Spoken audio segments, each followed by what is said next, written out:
I used to be one of the best players in the elite division hockey team, which was the pride of our Scandinavian town. As a hockey star, I got a number of invitations to all kinds of events, and I accepted to act as a model in a fashion show. To my great pleasure, a very handsome blonde girl and I were to be a bride and groom in the grande finale of the show. The beautiful girl, Anna Landgren, and I, David Eriksson, had a good time at the party after the show. In fact, so good that I found her in my bed the next morning, and after that we continued sharing that bed every night. It was a pleasant time for Anna and me because we were invited to a lot of great events and parties. Anna really liked that those days. There was a problem when we wanted to get married because I owned a nice house, a fair amount of money shares for several successful companies, and an expensive car while Anna owned only her clothes and a lot of shoes.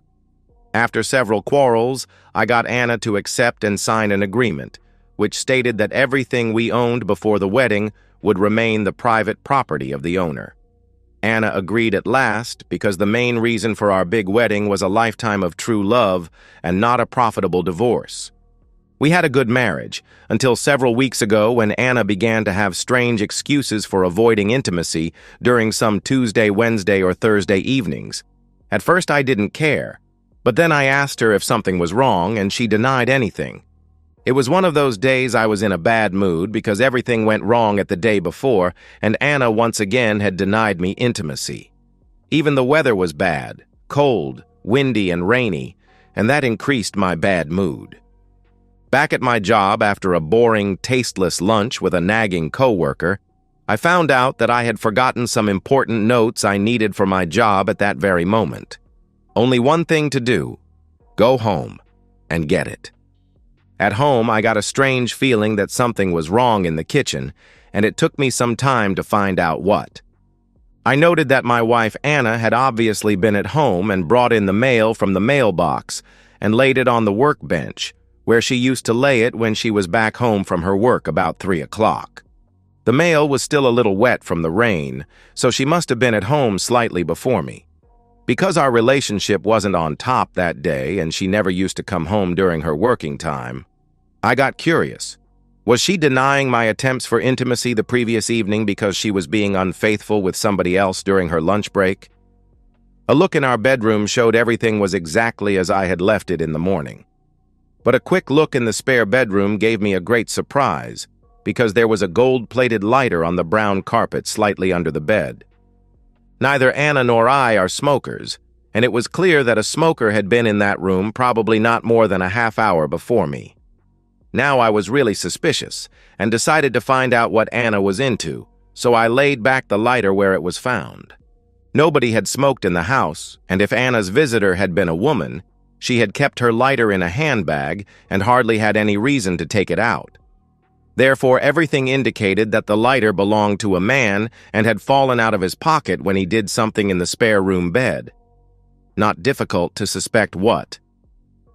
Back home from work, the evening went on just as usual, but none of us mentioned being at home during the day. When Anna was hooked to a TV soap opera she used to watch, I went to the spare room and found that the lighter was gone from the floor but not laid anywhere I could see it. Not in the spare room, not in the kitchen. Later in the evening, I pretended to have some important work to before going to the bed. So Anna went to bed before me and was sleeping when I came to the bedroom. I undressed, but instead of going directly to the bed, I sneaked out to the kitchen and then to the hall where Anna's handbag was at its usual place. A quick look in it showed that the lighter now was in her handbag. No doubt Anna was involved in something with somebody, and it was my intention to find out what. My suspicion grew further when checking her handbag again the next evening, and the lighter was gone. There had been a folder in the junk mail a couple of weeks ago from a locksmith and alarm store about their alarms. What caught my interest was a small alarm detector with a camera the size of a smoke detector. It was equipped with a prepaid cell phone card and could send alarm messages and pictures to a cell phone. The next day, I bought that unit together with 2 smoke detectors almost same size. Everything was battery-operated, so the installation would be a piece of cake on Saturday when Anna had some errand to run for her parents and the kids were out playing. The test showed that it worked better than expected, and when Anna was back, she had no objections when I simply told her that we had talked about smoke detectors at my job, and it had been obvious that we needed a few more for an acceptable protection. I set the alarm to active Monday through Friday from the time I left home to the time Anna would be back home just before the kids returned from school. Everything worked fine on the first Monday and Tuesday. Then the trouble started on Wednesday, and the alarm went off a few minutes after noon. The small pictures in my cell phone showed Anna and a man kissing in our hallway. The worst possible thing was obviously going on in my house, and the only possible way for me to take care of this situation was an immediately action. If Anna and that man were being intimate in the spare room, they hopefully were still in action when I got home and rushed in on them with a camera to collect evidence about my dear wife's secret pleasures. Of course, they could even be doing complete innocent matters, but their kiss indicated for something far from that. Speeding, I succeeded in getting home in almost 10 minutes and left my car at the street so it could not be seen from the spare room window. I sneaked into the house as silently as possible and could neither hear anything from the kitchen nor the living room. The spare room door was closed, but coming closer, I could hear some muffled sounds from there. My camera was switched to automatic action, taking 9 pictures with every push on the button. I took a deep breath, held the camera in a fast grip, opened the door, and went into the room. I was prepared to see the worst, and that's exactly what I found. Anna, still in her blue top, was lying on her back with her legs spread. Between her legs, a man was positioned, his movements unmistakable. He wore a bright yellow shirt, which gave the scene a striking contrast. My entrance took them by surprise, and I took a second serial of 9 pictures before I put the camera in my pocket. Thereafter, I took a few steps to the bed and gave the still surprised man a couple of very hard hits in his face. Obviously, I had got him rather dazed because he didn't attempt to resist when I dragged him off my screaming wife. Taking him to the door and throwing him from the house went without any real problems, maybe because I gave him a few further blows on the way. Back in the spare room, my now loudly crying wife had put on her small black-laced panties and held up her trousers. I told her, "Beautifully dressed for lover boy. Get out and take away that darn garbage I threw out. Get out of here and take it away from my property." My sobbing wife tried to tell me the standard apology talk of such matters. "I'm sorry and can't explain how it could happen because I didn't do it intentionally. I promise you that it was both the first and the last time I'm doing such stupid thing. Please forgive me." I took up her lover's trousers from the floor, put my hand in the right side pocket, took up the gold-plated lighter, held it up before her and said, "Don't lie to me, miss, because I know for sure that today it was the same procedure what has happened every week in this room." When Anna saw the lighter, she understood that I had seen it a week ago and had drawn the right conclusion about why it was under the bed. Now she screamed, "Oh my God!" Anna's lover boy was a co-worker of hers by the name of Richard Gillendahl. I had met him and his very beautiful wife at a dinner hosted by one of Anna's bosses.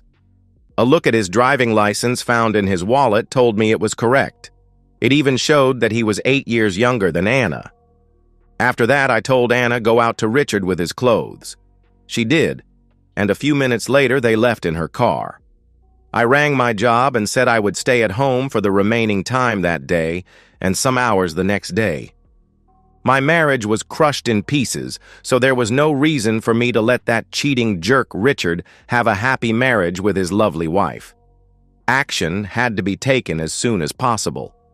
Though a strong temptation to sit down in my most comfortable armchair with a bottle of the raw rockstar whiskey Jack Daniels that I had won in a lottery at my job, I decided to fix the necessary things first and save my sorrow for later times.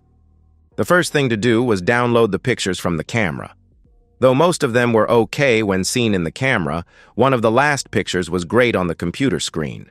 Both faces were visible, and Richard's body was clearly visible. It appeared that he was no longer aroused, which suggested that Anna had been involved with someone who was not well endowed. It was a very humiliating picture for both of them. Second thing to do was a phone call to the bank where Richard's wife was working. When she took my call, I simply told her the truth about what Anna and her husband had done in the spare room. She gave me her email address and I sent her the picture. But I wasn't finished yet. Marie, Richard's wife, had been nothing but kind when we'd met, and I felt she deserved more than just knowing the truth. When she called me back, sobbing after seeing the pictures, I suggested we meet. 2 hours later, we sat in a quiet cafe far from curious eyes. "I want to destroy him completely," Marie said, her beautiful face hardened with anger. "And that woman Anna, too." I nodded. "I have an idea." Together, we devised a plan. Marie worked at the bank where Richard and Anna's company had their business accounts. With her position, she could access certain information. Not that we would do anything illegal, just enough to make their professional lives uncomfortable. My next step was to find the phone and email list for employees at Anna's job, which I knew she kept somewhere in our home. It was found in one of her drawers. I sent the picture to 10 important people at the office where Anna and Richard worked. But I didn't stop there. I remembered that Anna had mentioned Richard was up for a promotion to regional manager, a position he'd been working toward for years. I drafted an anonymous email with Marie's help, attaching the most damning photo along with details about their weekly afternoon trysts during company time. We sent it to the company's CEO and board members from an untraceable account. The first of the expected phone call came 10 minutes later. It was from Richard, who shouted, "What the heck are you darn idiot doing? Be sure that I'll get you regret it." My reply was, "What the heck are you doing? You did a big mistake and have to pay for that." He shouted again, "I'll sue you." "Why in the world are you whining? You want Anna. You got her and can keep her forever."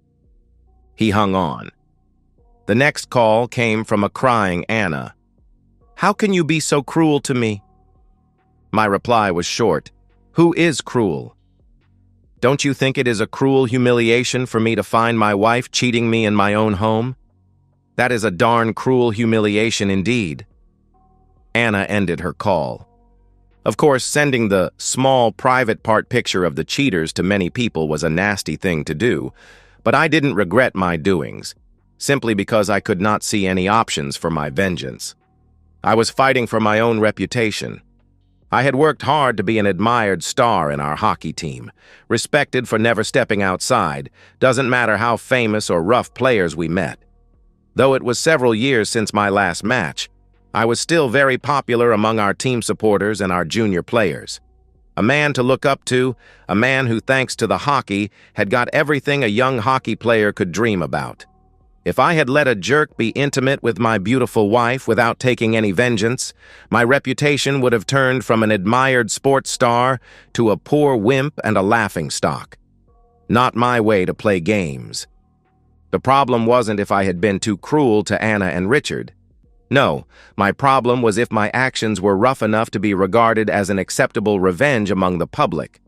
Though the tiny tool picture had only been mailed to 11 people, I was sure that it would be out in the whole town within a short time. Then I got my third phone call. It was Anna's mother who said Anna was in a total mess at her house and would stay there for a while, so it was up to me to take care of the kids. After that, she began blaming me for what I had done to Anna. I promised to take good care of our kids, though nobody knew for sure if I was their real father or not. Regarding Anna's mess, I told her that she ought to ask her own disloyal daughter why she had got her problems. My mother-in-law had never liked me, and that phone call could hardly increase her positive feelings for me. Later that evening, I got the fourth call about Anna's cheating. It was from Marie Gillendahl, who was now fully committed to our revenge plan. She called to tell me Richard had been called to an emergency meeting with his boss that afternoon.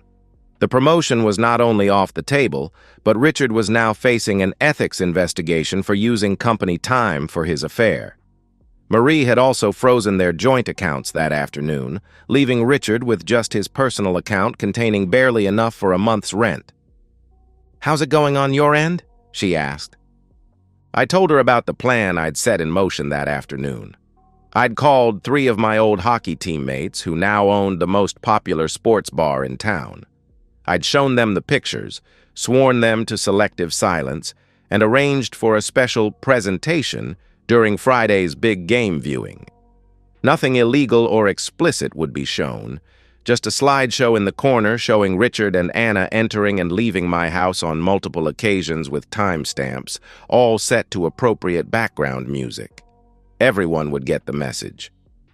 "That's cruel," Marie said, but I could hear the smile in her voice. I promised to send her all 18 photos and told her I planned for divorce because my wife's cheating could hardly be regarded as any one-time fling. Marie said Richard had confessed that his affair with Anna had lasted 5 weeks, with 7 intimate sessions in my house, and neither Marie could see any possibility to avoid divorce in her marriage with Richard. Only a few minutes after Marie's call, the doorbell rang and Anna's mother stood outside. I let her in, and she told me that Anna would stay with her for a week, so I got a chance to calm down. I replied that I was as calm as a cucumber and would be filing for divorce the next day because now I knew for sure that Anna had been intimate with Richard in my house for at least 5 weeks, but probably a much longer time. Anna's mother turned pale and quit her nagging at me when she saw the small private part picture of Anna and Richard. The next morning, I visited my lawyer with the pictures and evidence. Thanks to our prenuptial agreement and the documented infidelity, the divorce would be straightforward. Anna would get nothing from my premarital assets. That afternoon, I discovered that Anna had been using our joint credit card for hotel rooms with Richard before they started using our house. I methodically went through statements and found charges for lingerie stores and expensive restaurants, all on days I was working late or traveling for hockey alumni events. I forwarded all this information to my lawyer. The weekend brought unexpected news. Marie called to tell me Richard had been suspended without pay pending the ethics investigation. A colleague had come forward saying Anna and Richard had been using company resources to plan a side business they intended to launch, potentially stealing clients from their employer. What Marie didn't tell Richard was that she had encouraged this colleague to come forward with information she had discovered through her bank position. By Monday, the story of their affair was all over town. The sports bar presentation had been more effective than I'd anticipated. Richard couldn't show his face at his usual haunts, and Anna had called crying, begging me to make it stop. I simply reminded her that actions have consequences and hung up. Anna slept in the spare room, or betrayal chamber, as I called that room, for 3 months, until Richard and she found an apartment they rented together. Within 6 weeks of moving in together, their relationship began falling apart. Richard had lost his job due to the ethics investigation, and Anna had been demoted to a position with half her previous salary. As expected, they were laughing stock in our town for a while, but such matters don't last forever because there are always new public scandals replacing the old ones, though Anna still gets invitations from intoxicated, flirtatious men who usually tell her that a great girl as she needs something better and bigger than what her poorly equipped lover can give her. Marie and I stayed in touch. We never became romantically involved, both too scarred from our betrayals, but we found comfort in our friendship. She used her banking expertise to help me invest the money from selling the house where Anna had cheated, resulting in a substantial profit. I bought a new house that is under construction in a Lakeview area and will put this old house for sale for a nice profit. Though Anna acted as disloyal against me, she is a good mother, so she and I are sharing the custody of our children. A DNA test verified that I was their father. Richard eventually moved to another town to escape the humiliation, leaving Anna to deal with the aftermath alone. She lost the apartment they had shared when she couldn't afford the rent on her reduced salary. She now lives in a small one-bedroom flat and has had to sell most of her extensive shoe collection to make ends meet. I'm single and am still missing Anna as hell, so there have not been any serious attempts from me to find anybody to replace her. One thing is sure, I will never take Anna back, though Anna says that Richard and she are expected to split up in the near future. Anna has confessed to her best friend that her affair with Richard was a terrible mistake. She has to regret her remaining life, and living together with him is a poor life compared to the good life with her family in the marriage. Last week, Anna approached me after dropping off the kids. She looked tired, worn down by consequence and regret. "I made the biggest mistake of my life," she said quietly. I nodded. "Yes, you did." She asked if there was any chance of reconciliation. I told her the simple truth. Some betrayals can never be undone, and trust, once shattered, leaves permanent scars. She cried as she left.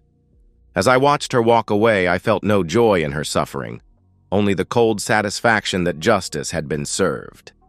In our small Scandinavian town, reputation means everything. Anna and Richard had gambled with theirs and lost spectacularly. My reputation, on the other hand, had only grown. Not as a betrayed husband, but as a man who stood up for himself with calculated precision. Hockey had taught me that the best revenge isn't just winning. It's winning so completely that your opponent never recovers from the defeat. And that's the end of today's story. If you enjoyed it, please give this video a thumbs up and drop a comment below. Your support helps the algorithm push my content further. If you're new to the channel, don't forget to hit that subscribe button. It really helps me keep creating more stories for you.